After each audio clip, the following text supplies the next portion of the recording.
Hi guys, ഞാനിന്ന് ഇവിടെ തയ്യാറാക്കാൻ ഉദ്ദേശിക്കുന്നത് മട്ടൻ കറിയാണ്. അതിന് ആവശ്യമായി 1.5 കിലോ മട്ടനാണ് കുക്കറിൽ വെച്ചിരിക്കുന്നത്. അതിന് ഉപ്പും മഞ്ഞൾപ്പൊടിയും ഇഞ്ചി വെളുത്തുള്ളി ചോപ്പ് ചെയ്തത് ശകലം വെളിച്ചെണ്ണ എന്നിവയാണ് ചേർത്തിരിക്കുന്നത്. ഇനി ഇത് നമുക്ക് 4-5 വിസിൽ വരുന്നത് വരെ അടിച്ച് വേവിക്കാം. കുക്ക് ചെയ്യാനുള്ള പാത്രം അടുപ്പത്ത് വെച്ച് അതിലേക്ക് ആവശ്യത്തിന് വെളിച്ചെണ്ണ ഒഴിക്കുക.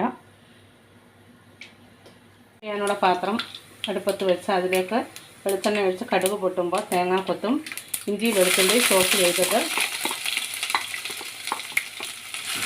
അത് വഴറ്റി ബ്രൗൺ നിറമാകുമ്പോൾ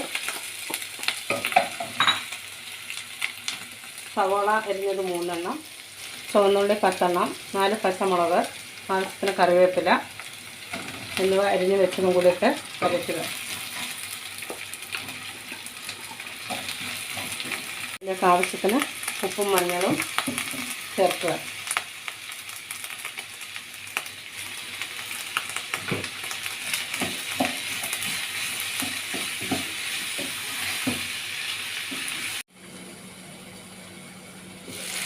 ഇടയ്ക്കിടെ നമുക്കിതൊന്ന് കഴിച്ചു കൊടുക്കാം.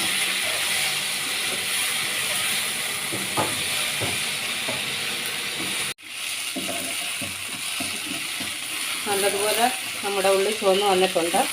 ബ്രൗൺ കളറായപ്പോൾ അരിഞ്ഞു വെച്ചിരിക്കുന്ന തക്കാളി ഇതിലേക്കിടാം. അത് വഴറ്റുന്ന സമയം നമുക്കതിനാവശ്യമായ ഇൻഗ്രീഡിയൻസ് എടുക്കാവുന്നതാണ്. മുളക് പൊടി ഏകദേശം 4 സ്പൂണ്, മല്ലിപ്പൊടി 2 സ്പൂണ്,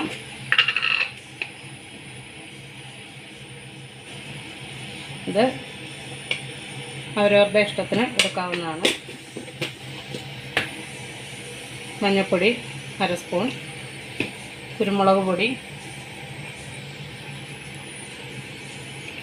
നേരത്തെ കുറച്ച് ചേർത്താണ്, അതുകൊണ്ട് 1/2 സ്പൂണ്, പെരുംജീരകം 1 സ്പൂൺ, മസാലപ്പൊടി എല്ലാം പൊടിച്ച് വെച്ചതാണ് 1 സ്പൂണ്, ഇത് ചേർക്കാവുന്നതാണ്. മുളക് പൊടി കാശ്മീരിയാണ് ഞാൻ എടുത്തിരിക്കുന്നത്, അതാണ് 4 സ്പൂണോളം എടുത്തിരിക്കുന്നത്. ഏകദേശം നമ്മുടെ ഉള്ളി നല്ല ബ്രൗൺ നിറമായിട്ടുണ്ട്. അതിലേക്ക് നമ്മുടെ പൊടി ഐറ്റംസ് ഇടാവുന്നതാണ്. നമ്മുടെ തയ്യാറാക്കി വെച്ച മട്ടൻ വെച്ച മട്ടൻ ഇനിയും ഇതിലേക്ക് ചേർക്കാം.